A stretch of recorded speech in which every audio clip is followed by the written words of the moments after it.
A natureza essencial do homem. Que é o homem? Esta é uma pergunta que patriarcas, pensadores e filósofos têm feito soar ao ouvido da humanidade durante milênios. A Bíblia responde a essa pergunta, não obstante, muitas vezes contrariando a voz da filosofia, mostrando que o homem é muito mais que uma composição de peles, carne e ossos. O homem é a coroa da criação universal, com o qual Deus tem um sério negócio. A Bíblia apresenta o homem como um ser tricotomista, isto é, composto por três partes: espírito, alma e corpo.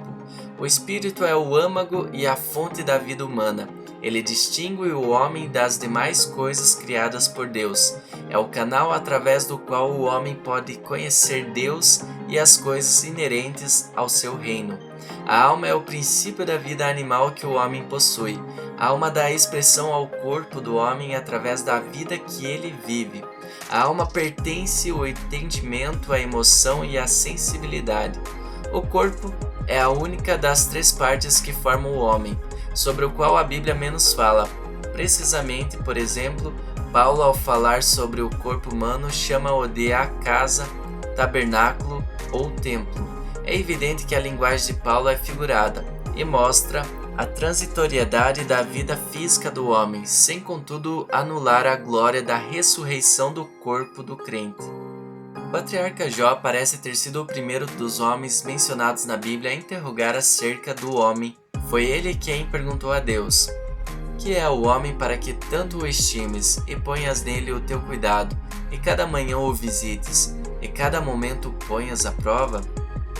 Depois foi a vez do salmista indagar: Senhor, que é o homem para que dele tomes conhecimento? E o filho do homem para que o estimes? O que alguns filósofos ensinam sobre o que é o homem nem sempre se harmoniza com a Bíblia. Alguns dizem que o homem é um bípede sem penas, outros que o homem é mais macaco do que qualquer macaco, outro que o homem é um animal sociável, que o homem é um animal vicioso, ou que o homem é o único animal que ri e chora. Alguém definiu a existência física do homem nas seguintes palavras: o homem é o embrulho postal que a parteira despachou ao coveiro. A Bíblia fala acerca do homem físico e natural como um ser cuja existência física está limitada aos poucos anos que Deus lhe deu na terra. No decorrer da narrativa bíblica, a vida terrena do homem é apresentada como uma sombra, os dias de um jornaleiro, uma lançadeira, um corredor rápido, a extensão de alguns palmos, a urdidura de um tecelão, a neblina passageira.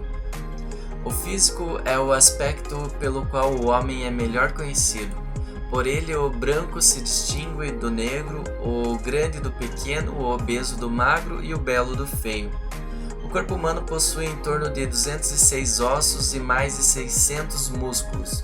O peso do sangue de um adulto é de 15 quilos. O coração humano bate em média 70 vezes por minuto. E cada pulsação desloca 44 gramas de sangue, que somadas por 24 horas dá um total de 5.850 quilos diários. Toda a massa do sangue passa pelo coração em apenas 3 minutos. Os pulmões do homem contêm normalmente 5 litros de ar.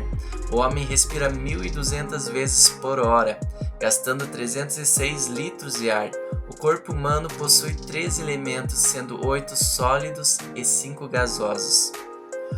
Um homem pesando 76 kg é constituído de 7 kg de hidrogênio, 40 kg de oxigênio, 50 gramas de ferro e cal, 100 gramas de enxofre, 173 gramas de azoto, 600 gramas de cloro, 800 gramas de potássio, 1.700 gramas de cálcio. O homem é algo mais do que já foi mostrado até aqui.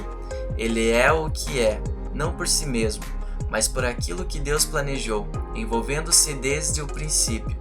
O homem não é somente carne e ossos, ele é um ser espiritual, pois Deus o fez alma vivente. Ele é não somente um ser transitório, isto é, de existência terrena limitada, ele é um ser que Deus destinou à eternidade, ou seja, para viver eternamente. Em geral, os escritores bíblicos, especialmente os do Antigo Testamento, não se preocuparam em distinguir o espírito da alma ou vice-versa. A distinção entre espírito e alma é decorrente da revelação progressiva de Deus no Novo Testamento. O espírito humano é obra do Criador. Em Números capítulo 16, verso 22 e capítulo 27, verso 16, diz que Deus é o Criador do espírito humano e o fez de forma individual. Ele está na parte inferior da natureza do homem e é capaz de renovação e de desenvolvimento. O espírito é a sede da imagem de Deus no homem, imagem perdida com a queda, mas que pode ser restabelecida por Jesus Cristo. O espírito é o âmago e a fonte da vida humana. Enquanto que a alma possui essa vida e lhe dá expressão por meio do corpo, assim o espírito é uma alma encarnada, ou um espírito humano que recebe expressão mediante ao corpo. A alma sobrevive à morte porque o espírito a dota de capacidade, por isso a alma e espírito são inseparáveis. O espírito humano distingue o homem das demais coisas criadas. Por exemplo, os irracionais possuem vida comum, mas não possuem espírito como o homem tem. O espírito é o canal através do qual o homem pode conhecer Deus e as coisas inerentes ao seu reino. O espírito do homem, quando se torna morada do Espírito Santo, torna-se centro de adoração, de oração, cântico, bênção e de serviço.